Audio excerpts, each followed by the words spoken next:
interior.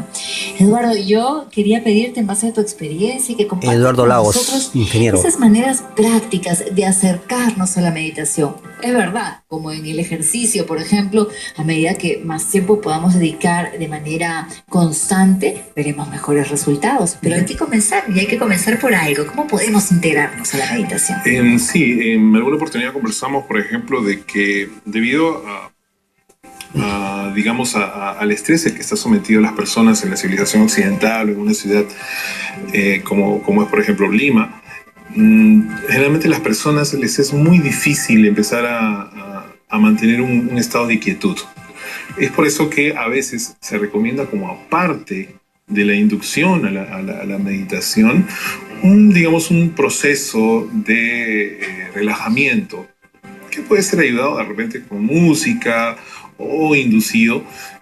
Este debe ser muy breve, y digo breve porque se experimenta y posiblemente si usted se empieza a practicar o se va a dar cuenta que se va a quedar dormido al iniciar la sesión de meditación, no se preocupe, es una cuestión normal porque el cuerpo generalmente lo que busca después de la desconexión, cuando te desconectas de la actividad o del estrés, lo que inmediatamente busca es descansar, el descanso.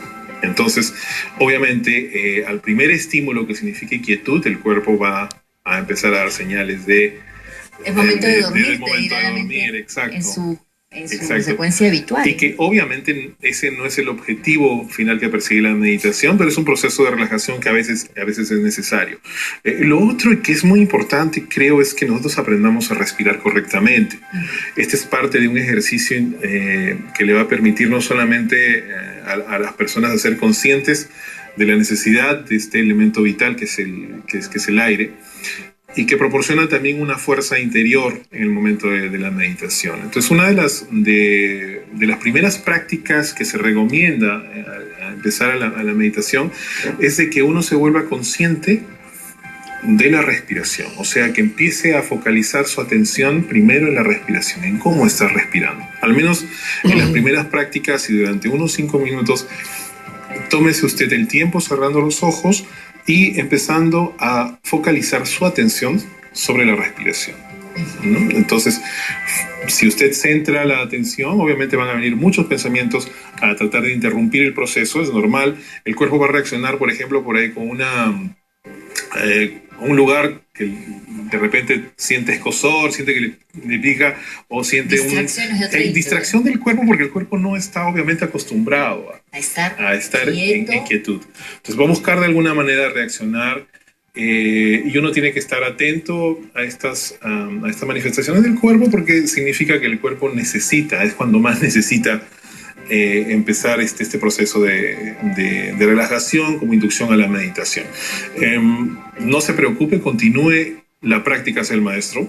Muchas veces algunas personas se desaniman o no tienen paciencia, pero si usted realmente se propone, si usted desea un cambio en su vida y decide poner a la meditación como parte de este cambio, le aseguro que los resultados a corto plazo son inmediatos y prácticamente efectivos. Y bueno, si quieren más información a detalle, en verdad hay una cantidad bastante amplia de estudios con porcentajes, con cifras, de informes que demuestran que efectivamente, como lo conversamos en una ocasión anterior, la neuroplasticidad del cerebro se modifica en base a la constancia con la meditación. Esos mapas del cerebro salen distintos al cabo de un tiempo dedicado, constante a meditar. ¿Y por qué sucede eso, Eduardo? ¿De qué manera es que de pronto meditar siendo más conscientes de la respiración, concentrándonos en un punto, se pueda modificar algo en nuestro cerebro? ¿Cuál sería la explicación? Hay mucha gente que no lo logra entender. Bueno, como tú lo has mencionado, el cerebro es uno de los órganos más, digamos, moldeables y fáciles de modificar. Está en constantemente modificación.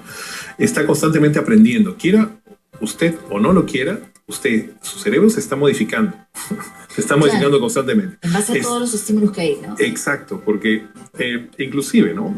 Si usted se pone a pensar ahorita, en este mismo momento, de la persona, quién es usted, y lo compara con la persona de hace unos 5 años, se va a dar cuenta que no es la misma persona que pensaba como en esa época, que hay nuevos conocimientos, hay nuevos conceptos y quizás hay una apertura también de mente diferente a lo que pasó hace 5 años. Ya no, hay temas sobre los que opinamos distinto, hay reacciones ante ciertas situaciones que ahora son distintas que antes. Las conexiones neuronales se alimentan de esta información y hacen que uno de los sectores por así llamarlo, del cerebro llamado la ínsula, que está en la corteza prefrontal, se active, y es que justamente ahí donde está, podríamos llamarlo, el asiento de las emociones positivas.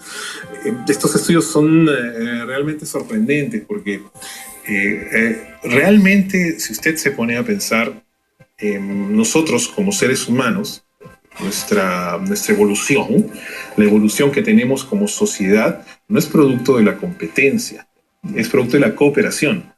Entonces, la cooperación significa que todos, de alguna manera, nos hemos ayudado entre todos para llegar hacia el umbral donde estamos. Entonces, eso demuestra un grado de altruismo.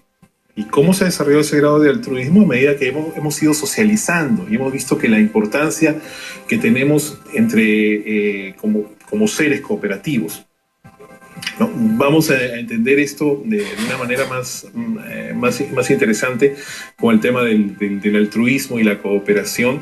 Si, digamos, de alguna manera lo relacionamos con los resultados de los sujetos que empiezan a meditar. O sea, está comprobado. Además, yo quisiera también decir algo que es muy importante, ¿no? O sea, se menciona mucho de que el ser humano es egoísta, ¿no? Está muy concentrado en sí mismo.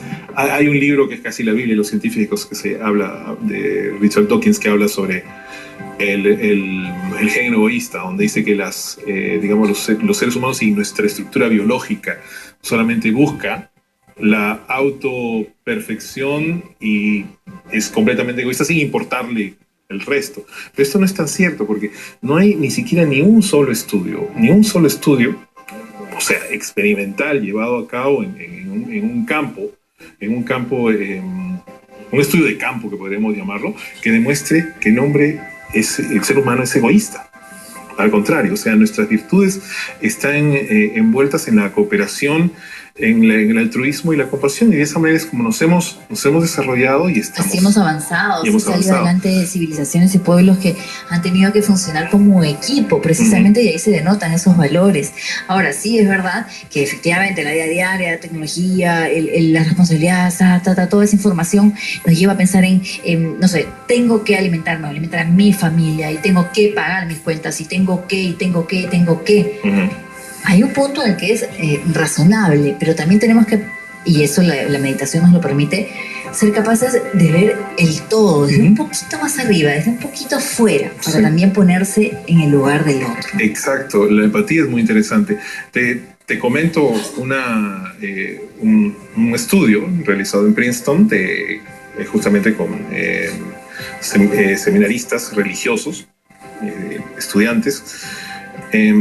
Se les reúne en un salón y les dicen, bueno, el siguiente paso es que ustedes van a ir al edificio que está al frente y van a hacer ustedes en el edificio al frente, van a hacer todo lo que es un resumen y una interpretación de la parábola del buen samaritano.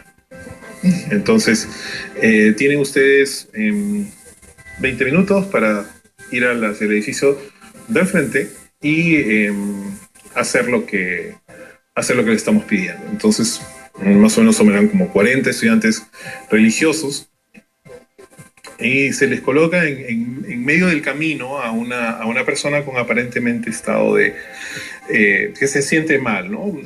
Mal, llorando, con pena, con sentimiento de tristeza. Entonces, el experimento... muy interesante, que demuestra que estas personas que estaban vinculadas realmente con temas religiosos que tienen que ver también con la espiritualidad, el altruismo y la cooperación, los valores. Y otros valores, o sea, van al edificio y ven a la persona, pero más importante era llegar al objetivo.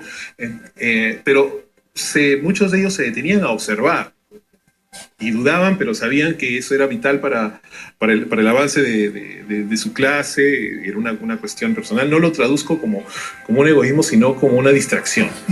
¿no? Y eso es lo que nos pone, justamente nos ponías en el ejemplo, ¿no? O sea, estamos tan distraídos o tan concentrados en el objetivo a futuro sobre lo que es el bienestar personal que nos olvidamos un poco, ¿no? De la empatía que podía generar, por ejemplo, un caso de esto. Lo que no sucede con los niños, ¿no? Los niños son empáticos, muy empáticos. Y si hablamos un poco más de empatía, podríamos hablar ya del tema de compasión, que es quizás para desarrollarlo en algún otro momento. Me gustaría tratarlo además, porque yo creo que aquí, además en el de salud y con los objetivos que tenemos en el programa, estamos directamente relacionados con la compasión, con la empatía, en muchos de los sentidos. Y parte de estar aquí conversando para compartir con los demás es eso precisamente. Eduardo, yo te agradezco muchísimo.